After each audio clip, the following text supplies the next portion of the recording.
অফিসে যে কর্মী দ্রুত, নির্ভুল এবং দায়িত্বশীলতার সাথে কাজ শেষ করে কাজ করে, তার উপর ক্রমাগত নতুন দায়িত্ব চাপিয়ে দেওয়া হয়। অন্যদিকে যে সকল কর্মী ধীরগতির এবং কাজ নিখুঁতভাবে করতে পারে না, তাদের উপর কম দায়িত্ব দেওয়া হয়। এই জিনিসটিকে বলা হয় পারফরম্যান্স পানিশমেন্ট। আজকে আমরা জানব পারফরম্যান্স পানিশমেন্ট যেভাবে একজন দক্ষ কর্মীকেই অতিরিক্ত কাজের শাস্তি দেয়। ধরুন একজন দক্ষ কর্মী নির্দিষ্ট সময়ের আগেই নির্ভুলভাবে কাজ শেষ করেছে। বিনিময়ে তাকে ইনসেনটিভ বা ডেভেলপমেন্ট অপরচুনিটি দেওয়ার পরিবর্তে ম্যানেজার বা বস বলে, যেহেতু আপনার হাতের কাজ শেষ, বাকি দুজনের অসমাপ্ত কাজগুলো আপনি করে দেন।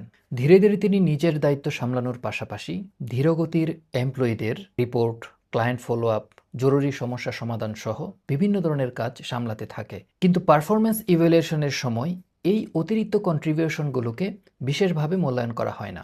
এগুলোকে ওই দক্ষ কর্মীটির নিয়মিত দায়িত্ব হিসেবেই ধরা হয়। অন্যদিকে দক্ষ কর্মীদের কাজ কম দেওয়া হয় এই অজুহাতে যে তারা তাদের কাজ ধীরগতির এবং তাদের কাজে ভুল হতে পারে। ফলশ্রুতিতে কি হয়, যে দক্ষ কর্মী বা যে দক্ষ কর্মীগুলো রয়েছে তাদের উপর ওয়ার্কলোড বাড়তেই থাকে এবং বাড়তি কাজগুলো তাদের নিয়মিত দায়িত্বে পরিণত হয়। এতে করে আরেকটা নেগেটিভ ইফেক্ট সৃষ্টি হয়, সেটি হচ্ছে দক্ষ কর্মীরা আস্তে আস্তে বুঝতে শুরু করে তারা যদি দ্রুত নির্দিষ্ট সময়ের মধ্যে কাজ শেষ করে, তাহলে তাদের উপর আরও দায়িত্ব এসে পড়বে। ফলে তারা ইচ্ছাকৃতভাবে অনেক সময় কাজের গতি কমিয়ে দেয় এবং তাদের প্রকৃত ক্যাপাসিটি লুকাতে শুরু করে।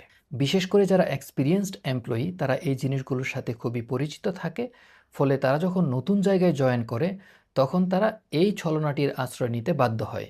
পারফরম্যান্স পানিশমেন্ট থেকে বার্নআউট, রিসেন্টমেন্ট এবং সাইলেন্ট ডিসএগ্রিমেন্ট তৈরি হয়। এসব কারণে প্রতিষ্ঠানের ভালো এবং দক্ষ কর্মীরা রিজাইন দেওয়ার সিদ্ধান্ত নিতে পারে এবং অনেকে রিজাইন দিয়ে চলেও যায়।